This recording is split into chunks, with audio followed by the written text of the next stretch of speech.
السلام علیکم ورحمۃ اللہ وبرکاتہ۔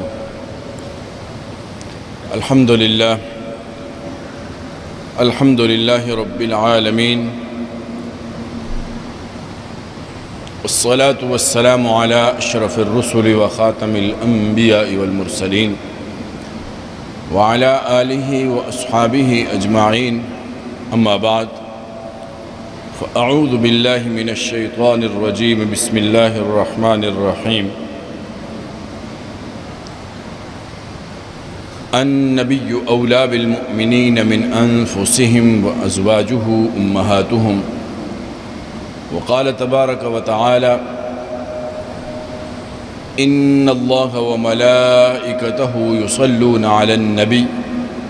یا ایہا الذین آمنوا صلوا علیہ وسلموا تسلیما۔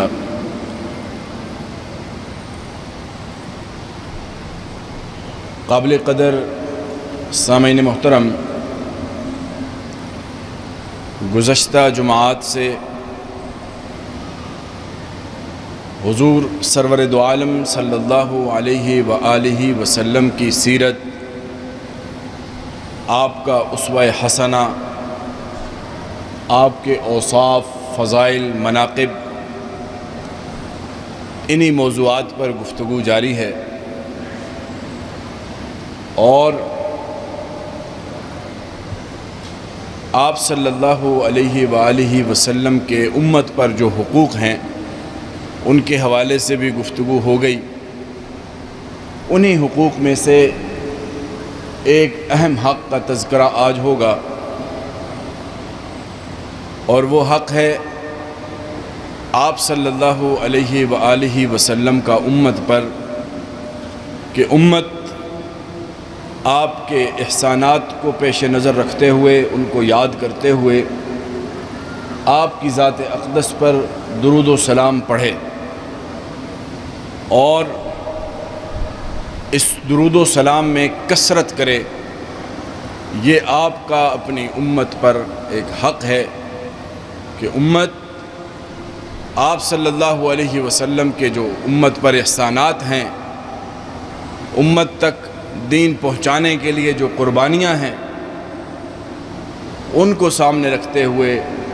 اور آخرت کے دن میں جو سرور دو عالم صلی اللہ علیہ وسلم کی شفاعت کی امید ہے، اور آپ کے قرب کی جو امید اور خواہش ہے، ان تمام حقائق کی بنیاد پر یہ امت کے ذمے ہے، امت پر یہ حضور اکرم صلی اللہ علیہ وسلم کا یہ حق ہے کہ امت آپ کی ذات اقدس کی خدمت میں، آپ کی بارگاہ میں درود و سلام کے تحفے پیش کرتی رہے۔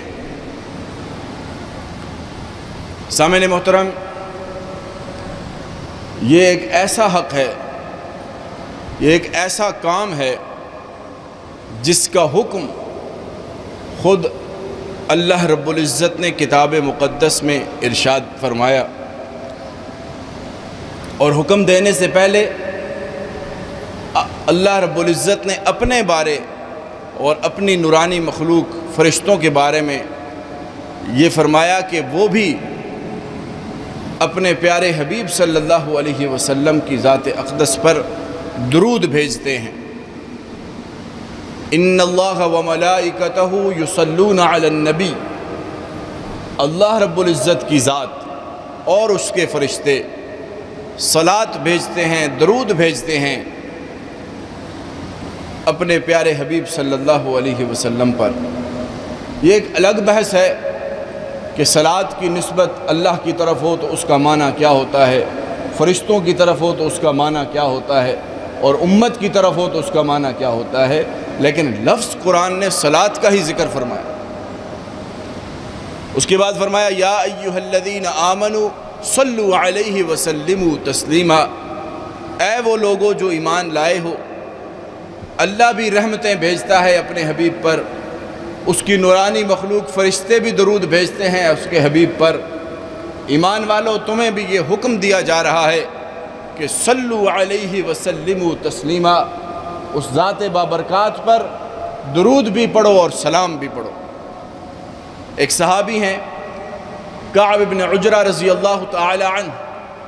جب یہ آیت نازل ہوئی تو انہوں نے پوچھا یا رسول اللہ ہمیں سلام کا طریقہ تو پتہ ہے لیکن صلاۃ کیسے پڑھیں آپ پر؟ کیف نصلی علیک یا رسول اللہ، ہم آپ پر صلاۃ کیسے پڑھیں، درود کیسے پڑھیں؟ تو اس کے جواب میں حضور سرور دو عالم صلی اللہ علیہ وسلم نے ارشاد فرمایا قولوا اللہم صلی علی محمد وعلی آل محمد کما صلیت علی ابراہیم وعلی آل ابراہیم انک حمید مجید وبارک علی محمد وعلی آل محمد کما بارکت علی ابراہیم وعلی آل ابراہیم انک حمید مجید۔ یہ وہ درود پاک ہے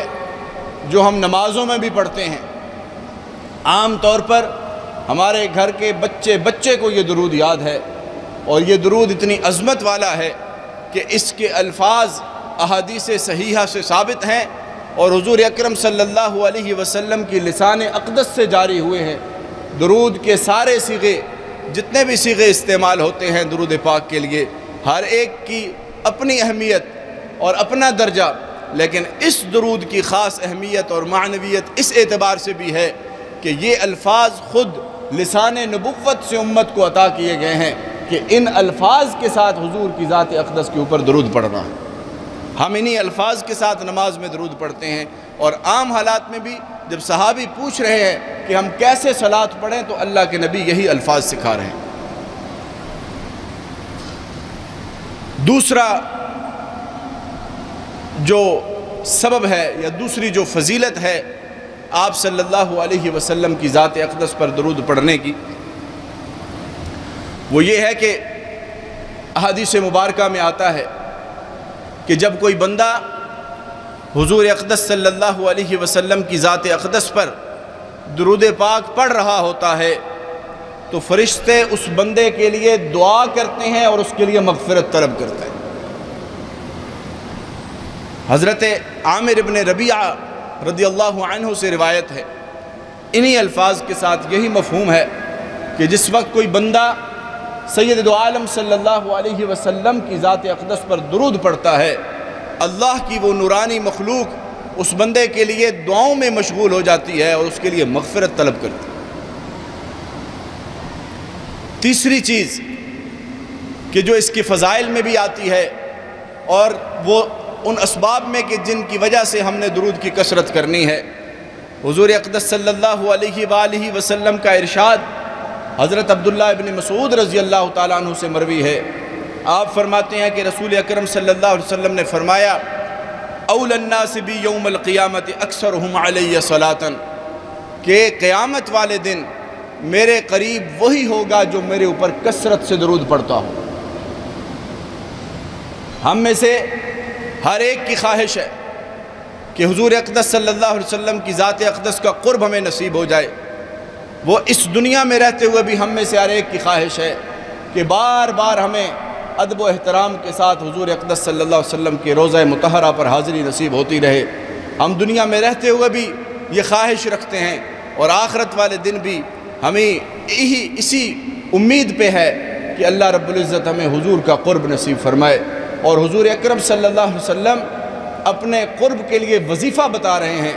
کہ جس نے میرا قرب حاصل کرنا ہے وہ میرے اوپر صلاۃ و سلام کی کثرت کرے، درود و سلام کی کثرت کرے۔ اللہ کے نیک بندوں کے تجربات میں، ملفوظات میں یہ بات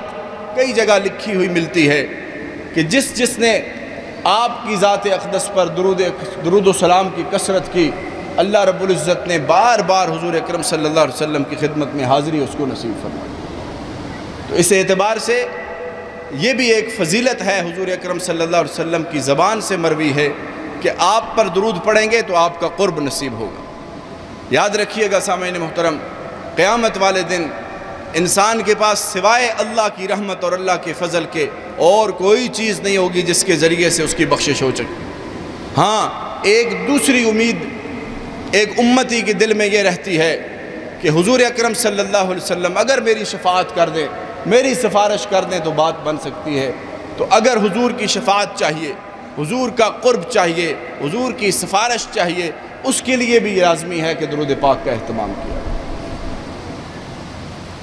اس کے بعد چوتھا سبب یا چوتھی فضیلت آپ صلی اللہ علیہ وسلم کی ذات اقدس پر درود و سلام پڑھنے کی حضرت ابی بن کعب رضی اللہ تعالیٰ عنہ سے مروی ہے۔ آپ فرماتے ہیں، یہ ذرا اس حدیث کو سنتے ہوئے اندازہ لگائیے گا کہ ہمارا کیا معمول ہے،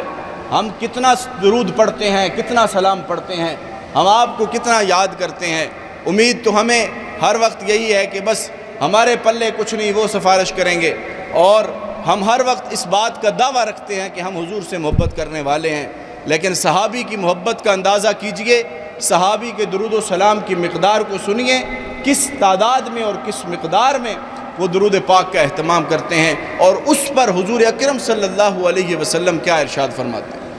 ایک لمبی حدیث ہے، اس کا ایک حصہ جس میں حضرت ابی بن کعب فرماتے ہیں، یا رسول اللہ، میں کتنا آپ کی ذات پر درود پڑھوں؟ میں نے اپنے دن رات کے جو معمولات ہیں ان کو 4 حصوں میں تقسیم کیا ہوا ہے، 1/4 میں آپ کی ذات اقدس پر درود پڑھنے میں گزارتا ہوں۔ آپ نے فرمایا اچھی بات ہے، معاشت جو اگر 2 توتا ہے فَإِن زِدْتَ فَهُوَ خَيْرٌ لَكَ، لیکن اگر اس میں اضافہ کر دیتا تو اچھا تھا تیرے لیے۔ پھر حضرت ابی بن کعب فرماتے ہیں کہ النصف، اگر میں آدھا وقت کر دوں آپ کے اوپر درود پڑھنے میں، آپ نے فرمایا معاشت اچھی بات ہے جو تو چاہے، لیکن فَإِن زِدْتَ فَهُوَ خَيْرٌ لَكَ، اگر اس میں اضافہ کرتا تو اچھی بات تھی۔ پھر عرض کرتے ہیں، یا رسول اللہ، ثلثا 2/3 اپنے اوقات کو 3 حصوں میں تقسیم کرتے ہوئے اس کا 2/3 حصہ میں صرف کروں گا آپ کے اوپر درود پڑھنے میں۔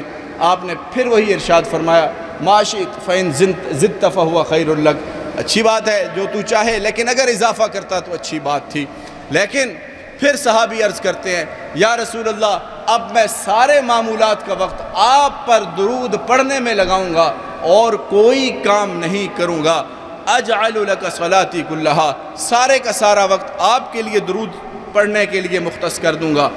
آپ صلی اللہ علیہ وسلم نے فرمایا، اذن تکفا ہمک ویغفر لک ذنبک، اگر تو یہ کر لے گا تیرے تمام غم بھی دور ہو جائیں گے، تیرے سارے گناہ بھی معاف ہو جائیں گے۔ تو گویا درود پاک کا اہتمام مغفرت کی بھی گارنٹی ہے، غموں کی دوری کی بھی گارنٹی ہے۔ یہ حدیث مبارکہ سے میں آپ کے سامنے پڑھ رہا ہوں، اور صرف اتنی بات نہیں ہے، صرف فضائل کی بات نہیں ہے، اس کے اوپر وعیدیں بھی ہیں، ترہیب بھی ہے۔ جو اہتمام نہیں کرے گا اس کے بارے میں بھی بڑے سخت الفاظ ہیں۔ آپ حضرات سماعت کرتے رہتے ہیں، آپ علیہ السلام کا فرمان ہے کہ جو آدمی جس کے سامنے میرا نام نامی اسم گرامی محمد صلی اللہ علیہ وآلہ وسلم لیا جائے اور وہ درود نہ پڑھے، تو آپ نے فرمایا وہ بخیل ہے، اس کے اندر بخل ہے۔ آپ کی ذات اقدس کا نام آئے اور کوئی درود پاک نہ پڑھے، اور اس کے اوپر تو احادیث کی ایک بہت بڑی تعداد ہے۔ آپ علیہ السلام نے مختلف مواقع کے اوپر مختلف انداز سے بد دعائیں بھی فرمائی ہیں ایسے لوگوں کے لیے جن کے سامنے حضور کا نام آئے اور وہ اس درجے کے بخل کا مظاہرہ کریں کہ آپ کی ذات اقدس پر درود نہ پڑھیں۔ آپ علیہ السلام کا فرمان ہے، حضرت ابو ہریرہ رضی اللہ تعالیٰ عنہ سے روایت ہے کہ اس شخص کی ناک خاک آلود ہو جائے جس کے سامنے میرا ذکر ہو اور وہ مجھ پر درود نہ پڑھے۔ پھر آپ نے فرمایا جس نے درود کو چھوڑا، درود و سلام کو چھوڑا، آپ علیہ السلام کی ذات اقدس پر درود پڑھنے کو چھوڑا، اس نے جنت کے راستے کو کھو دیا، جنت کا راستہ اس نے گم کر دیا، جنت جانے کا راستہ اس نے اپنے ہاتھ سے گما دیا۔ سامعین محترم، یہ فضائل اور یہ جو وعیدیں ہیں یہ اسی وجہ سے ہیں کہ ہم آپ صلی اللہ علیہ وسلم کا جو امت پر حقوق ہیں ان میں سے یہ والا جو حق ہے کہ آپ کی ذات اقدس کو، آپ کے احسانات کو یاد کرتے ہوئے آپ کی ذات بابرکات کی خدمت میں انسان امتی درود و سلام کے تحفے پیش کرتا رہے۔ اس کے بعد یہ تو ایک بہت بڑی تعداد ہے احادیث کی کتب کے اندر، بہت بڑی تعداد ہے نصوص کی، احادیث کی، جس میں یہ مضمون مذکور ہے۔ میں نے صرف نمونے کے طور پر چند احادیث آپ کے سامنے ذکر کی۔ اس کے بعد کچھ ایسے اوقات ہیں جن کے حوالے سے خاص طور پر تاکید کی گئی ہے کہ ان اوقات میں درود پاک کا اہتمام کریں۔ اس میں سے احادیث مبارکہ سے میں چند ایک اوقات کا تذکرہ کروں گا۔ صحیح مسلم کی روایت ہے، آپ علیہ السلام کا فرمان عبداللہ بن عمرو بن عاص رضی اللہ تعالیٰ عنہ سے مروی ہے، فرماتے ہیں کہ جس وقت اذان ہو، اذان ہونے کے بعد تم جس وقت مؤذن اذان دے رہا ہو تو اسی طرح کے کلمات کہو جیسے مؤذن کہتا ہے، اور اس کے بعد میری ذات پر درود پڑھو، اور میرے لیے وہ جو مقام اللہ نے متعین کیا ہے وہ اس مقام کے لیے میرے لیے دعا کرو۔ تو وہ مقام کون سا ہے؟ وسیلہ۔ صلو اللہ لی الوسیلہ، میرے لیے وسیلے کے لیے دعا کرو۔ اگر تم یہ کرو گے، درود کا اہتمام کرو گے اور میرے لیے وسیلہ کی دعا کرو گے، تو اللہ رب العزت تمہیں من سأل لی الوسیلۃ حلت لہ الشفاعہ، اللہ رب العزت اس کو شفاعت محمدی صلی اللہ علیہ وسلم نصیب فرمائیں گے۔ اسی طریقے سے مسجد میں داخل ہوتے وقت، مسجد سے نکلتے وقت جو ہم دعا پڑھتے ہیں اس کے ساتھ درود پاک کا بھی اہتمام کیا جائے۔ ہم جو دعا پڑھتے ہیں اللہم افتح لی ابواب رحمتک، اس کے ساتھ احادیث کی کتب میں یہ درود پاک بھی ملتا ہے، بسم اللہ والصلاة والسلام علی رسول اللہ، اس کا بھی اہتمام کیا جائے۔ نکلتے وقت بھی اس کا اہتمام کیا جائے۔ نمازوں کے اندر الحمدللہ ہمارے تمام لوگ اس بات کا اہتمام کرتے ہیں جو نمازیں پڑھتے ہیں کہ تشہد میں لازمی طور پر درود پاک کا اہتمام کرتے ہیں۔ نماز جنازہ کے اندر بھی درود پاک کا اہتمام ہے، اور اسی طریقے سے جب انسان دعا مانگ رہا ہو تو دعا کا جب اختتام کرے تو وہاں پر بھی درود پاک کا اہتمام کرے۔ آپ دیکھتے ہوں گے، آپ کے مشاہدے میں ہوگی یہ بات کہ دعا کے اختتامی کلمات صلی اللہ تعالی علی خیر خلقہ، ان الفاظ کے ساتھ اختتام ہوتا ہے۔ اس میں بھی یہی مصلحت ہے کہ انسان کی دعا کا اختتام درود پاک کے ساتھ ہو۔ اور پھر جمعہ کا جو دن ہے اور جمعہ کی جو رات ہے، اس میں خاص طور پر اہتمام کیا جائے درود پاک پڑھنے کا اور اس کی کثرت کرنے کا۔ جیسے ہی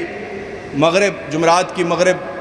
سورج غروب ہوتا ہے، اس سے لے کر جمعہ کے سورج غروب ہونے تک یہ جو وقت ہے، اس میں خاص طور پر اہتمام کے ساتھ حضور کی ذات اقدس پر درود پاک پڑھا جائے۔ حدیث مبارکہ میں آتا ہے، آپ علیہ السلام نے فرمایا من افضل ایامکم یوم الجمعہ، تمہارے دنوں میں سے بہترین دن جمعہ کا دن ہے، اور فاکثروا علی من الصلاۃ فیہ، اس دن میں میرے اوپر کثرت کرو درود پڑھنے کی۔ کیوں؟ فإن صلاتکم معروضۃ علی، آپ کا درود میرے اوپر پیش کیا جاتا ہے۔ حضور اکرم صلی اللہ علیہ وسلم کی ذات اقدس پر درود پڑھا جائے، آپ کو پہنچایا جاتا ہے۔ اس وجہ سے آپ نے خاص تاکید کر کے فرمایا کہ جمعہ کے دن اکثروا علی من الصلاۃ فیہ، اس دن کثرت کرو میرے اوپر درود پڑھنے۔ پھر خطبے کے اندر بھی، دونوں خطبوں میں آپ علیہ السلام پر درود پڑھنا، اور اس کے علاوہ بھی صرف یہ اوقات تو وہ ہیں جو حدیث مبارکہ کے اندر چند اوقات میں نے ذکر کیے۔ بعض میں درود پڑھنا مستحب ہے، بعض میں واجب ہے۔ مثلا کسی مجلس میں آپ کا ذکر آئے پہلی بار، تو اس وقت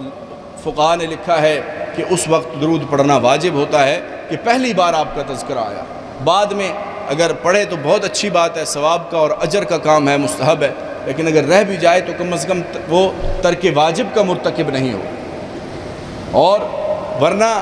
یہ تو وہ چند مقامات اور چند مواقع آپ کے سامنے ذکر کیے، اس کے علاوہ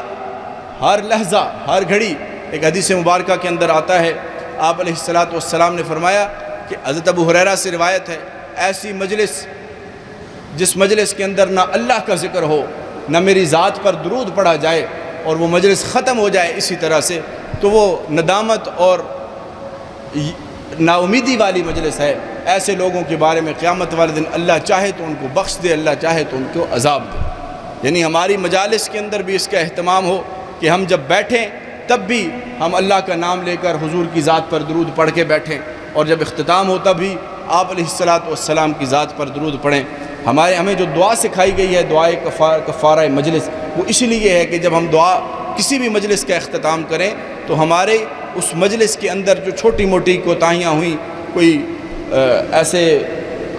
جسے کہتے ہیں کہ نامناسب گفتگو ہو گئی، تو اگر وہ صغائر کی اس میں ہے تو اس دعا کے ذریعے سے ان کی معافی ہو سکتی۔ تو یہ تذکرہ اس وجہ سے کیا گیا کہ آپ علیہ السلام کے جو حقوق ہیں ان حقوق میں سے یہ ایک اہم حق ہے کہ آپ کے احسانات کو یاد کرتے ہوئے آپ کی ذات اقدس پر درود پڑھا جائے۔ آخر میں ایک تنبیہ اس حوالے سے اور ایک بہت اہم نکتہ جس کے اوپر ہماری توجہ عام طور پر نہیں ہے، اس کی طرف توجہ دلانا بھی ضروری ہے۔ ہمارے ہاں اس درود پاک کو پڑھتے ہوئے بڑی ہی بے احتیاطی کی جاتی ہے کہ حالانکہ جو جیسے میں نے پہلے عرض کیا کہ ایک صیغہ تو وہ ہے جو آپ نے سکھایا ہے، اللہم صلی علی محمد وعلی آل محمد، جیسے ہم نماز میں پڑھتے ہیں، اور دوسری بات یہ ہے کہ جو صلی اللہ علیہ وعلی آلہ وسلم یا صلی اللہ علیہ وآلہ وسلم، یہ پورا درود پڑھنا ہے۔ ہمارے ہاں بے احتیاطی یہ کی جا رہی ہے کہ ہم اس کے اندر بہت ہی اختصار میں چلے جا رہے ہیں، اور بعض اوقات اللہ معاف فرمائے کہ اتنی جلدی میں پڑھتے ہیں کہ الفاظ بھی سمجھ نہیں آتے۔ کوئی بندہ کہہ رہا ہے صلی اللہ علیہ وسلم، کوئی کہتا ہے سلام، کوئی سواد لکھتے ہوئے بھی بڑا بخل ہوتا ہے، صرف سواد لکھ کے چھوڑ دیتے ہیں۔ تو یہ اس حوالے سے احتیاط کی ضرورت ہے کہ لکھتے ہوئے بھی اور بولتے ہوئے بھی۔ آپ علیہ السلام کے حقوق میں سے ہے یہ کہ ہم آپ کو یاد کریں، آپ کا نام آئے تو درود پورا پڑھیں۔ کون سا درود ہے؟ صلی اللہ علیہ وآلہ وسلم، پورا درود پڑھیں، الف الف مرۃ بعدد کل ذرۃ۔ سامعین محترم، جو احباب بعد میں تشریف لائے ان کے لیے میں صرف خلاصے کے طور پر یہ بات عرض کر رہا ہوں کہ ہماری اس ماہ مبارک کے اندر، ربیع الاول کے مہینے کے اندر مختلف موضوعات پر گفتگو ہوتی رہی۔ سیرت پر گفتگو ہوئی، آپ علیہ السلام کے اسوہ حسنہ پر گفتگو ہوئی، آپ کے اوصاف، آپ کے مناقب، آپ کے فضائل، ان پر گفتگو ہوتی رہی۔ اسی دوران آپ علیہ السلام کے جو حقوق ہیں امت پر، ان پر بھی گفتگو ہوئی۔ انہی حقوق میں سے ایک اہم حق یہ ہے کہ آپ صلی اللہ علیہ وسلم کی ذات اقدس پر درود و سلام کی کثرت کی جائے، آپ کے احسانات کو یاد کرتے ہوئے کہ آپ آخری وقت تک بھی امت کی ہی فکر لے کر اس دنیا سے گئے ہیں، اور قیامت والے دن بھی جہاں نفسا نفسی کا عالم ہوگا، ہر بندہ رب نفسی نفسی کی بات کر رہا ہوگا، وہاں سید دو عالم صلی اللہ علیہ وسلم شافع محشر بن کر اس وقت آپ کی زبان مبارک سے یا رب امتی یا رب امتی کی صدائیں ہر کسی کو سننے کو ملیں گی۔ تو اس وجہ سے اس نقطے کے اوپر آج گفتگو ہوئی ہے، آپ صلی اللہ علیہ وسلم کے اسی حق پہ اوپر گفتگو ہوئی ہے کہ آپ پر درود پڑھنا،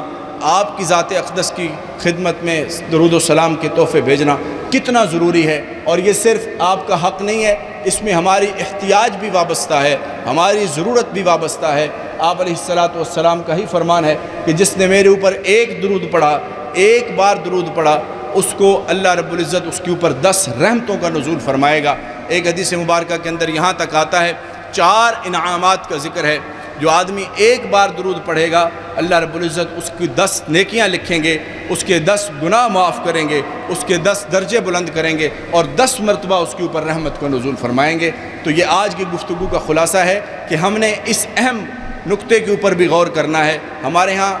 الحمدللہ بہت اہتمام کیا جاتا ہے، لیکن ایک خاص مہینے کے اندر، یہ خاص